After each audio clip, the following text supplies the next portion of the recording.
திண்டுக்கல் மாவட்ட ஆட்சியர் அலுவலகம் முன்பு 300க்கும் மேற்பட்ட வியாபாரிகள் தங்கள் அரசு ஆவணங்களை ஒப்படைக்கும் ஆர்ப்பாட்டத்தில் ஈடுபட்டனர்.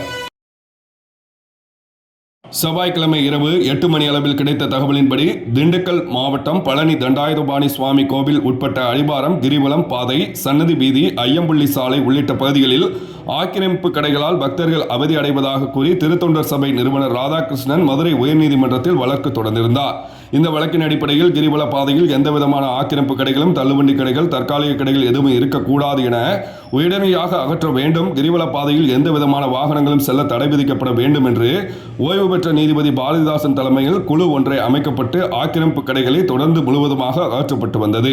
இதனால் 5000த்திற்கும் மேற்பட்ட சாலையோர வியாபாரிகள், கடை வியாபாரிகள், சிறு குறு வியாபாரிகள் என பலரும் பாதிக்கப்பட்ட நிலையில் அவர்களுக்கு மாற்று ஏற்பாடுகள் எதுவும் செய்யாததால் வாழ்வாதாரத்தை இழந்து தவித்து வருகின்றனர்.